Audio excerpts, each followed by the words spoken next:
2026 여러분, 오늘은 대한민국의 차세대 미사일로 손꼽히는 별표 해성 SSM-700K 스피어 TI에 대해 흥미진진하고 깊이 있게 파헤쳐 보려고 합니다.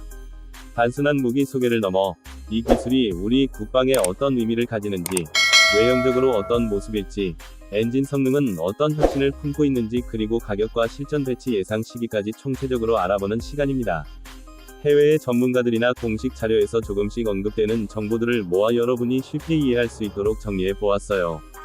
지금 바로 함께 살펴볼게요. 먼저 이 미사일의 이름부터 생각해 보면 스피어 TI라는 명칭은 영어 단어 창과 기술 통합을 의미하는 TI, 테크놀로지 인티그레이티드, 위결합처럼 느껴집니다. 즉 빠르고 정확하게 표적에 도달하는, 그리고 첨단 기술이 집약된 무기라는 뜻이 강하게 담겨 있다고 볼 수 있습니다. 우리 군이 지금까지 사용해 온 해성 계열 미사일과 비교해보면 스피어 TI는 단지 버전 업그레이드가 아니라 차세대 통합형 전략 자산으로 보는 것이 더 적절한 평가입니다. 외형을 상상해보면 기존 해성 미사일들과 기본적인 윤곽은 비슷합니다. 길쭉한 실린더 모양의 본체, 안정적인 비행을 위한 날개, 그리고 전방에는 고성능 유도 센서와 탄도를 품고 있죠. 하지만 사진 한 장으로 설명할 수 없는 디테일이 숨어 있습니다. 첫 번째로 주목할 부분은 스텔스 설계 요소입니다.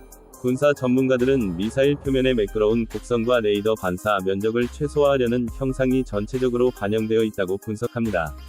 적의 방공 레이더에 쉽게 포착되지 않도록 설계된 것입니다. 스텔스 기능은 단순히 모양만의 문제가 아니라 전자기 신호를 흡수하거나 분산시켜 레이더 탐지를 어렵게 하는 복합적인 기술이기 때문에 스피어 TI가 이를 어느 수준까지 구현했는지는 매우 관심이 집중되는 부분입니다. 또 다른 외형적 특징으로는 접이식 날개 구조를 들 수 있습니다. 발사 전에는 미사일 길이와 저장 공간을 최적화하기 위해 날개가 접혀 있지만, 발사 이후에는 자동으로 안정적인 비행을 위한 날개가 펼쳐집니다. 이러한 구조는 지상 발사대나 함정에서의 공간 제약을 줄여 효율적인 탑재를 가능하게 해줍니다. 그리고 표면에는 특수 코팅이 적용될 것으로 예상되는데, 이는 온도 변화나 공기 저항을 줄이는 데 중요한 역할을 합니다. 엔진 성능은 스피어 TI가 가진 가장 혁신적인 요소 중 하나입니다. 기존 해성 시리즈는 고체 연료 추진 로켓 엔진을 주로 사용해 빠른 가속과 단거리 타격의 강점을 보였지만, 장거리 비행에서는 연료 효율과 속도 유지에 한계가 있었습니다. 하지만 스피어 TI는 하이브리드 추진 시스템 도입 가능성이 높다는 분석이 나옵니다. 이 시스템은 초기 발사 시에는 고체 연료 로켓으로 빠른 속도를 만들어내고, 중간 비행 구간에서는 램제트 또는 터보팬과 같은 공기 흡입형 엔진으로 전환의 연료 효율과 지속 비행 능력을 크게 향상시킨다는 개념입니다. 이렇게 되면 장거리 표적을 향할 때 속도 저하 없이 빠르게 움직일 뿐 아니라 최적의 항로를 유지할 수 있다는 큰 이점이 생깁니다. 또한 전문가들은 이 미사일이 마하 3에서 마하 6 수준의 초음속에서 극초음속 구간에 이르는 성능을 목표로 하고 있다고 예상합니다.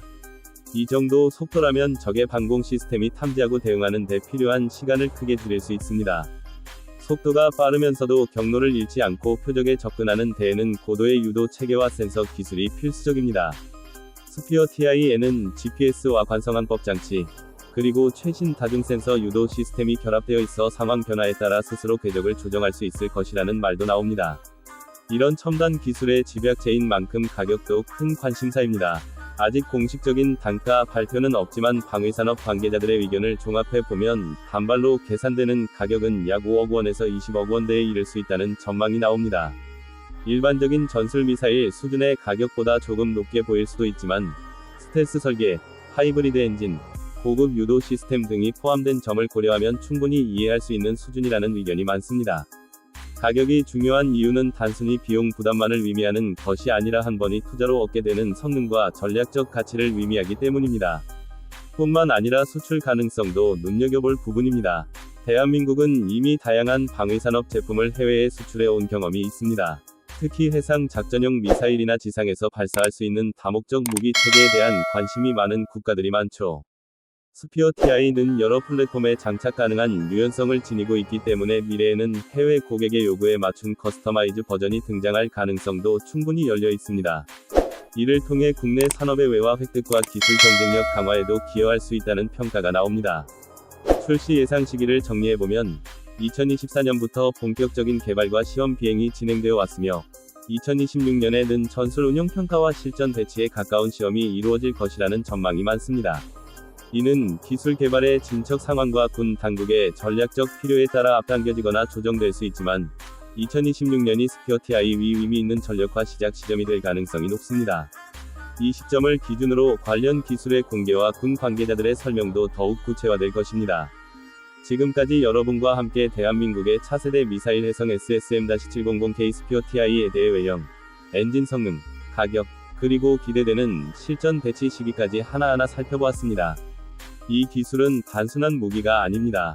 대한민국이 미래 안보 환경에 대비해 자체 기술로 만들어낸 전략 자산이며 우리의 안전과 평화를 지키는 데 큰 역할을 할 수 있는 잠재력을 가지고 있습니다. 여러분이 오늘 이 영상을 통해 조금 더 깊이 있는 이해를 가지게 되셨다면 정말 기쁠 것 같습니다. 다음 영상에서 더 흥미진진한 주제로 다시 만나겠습니다.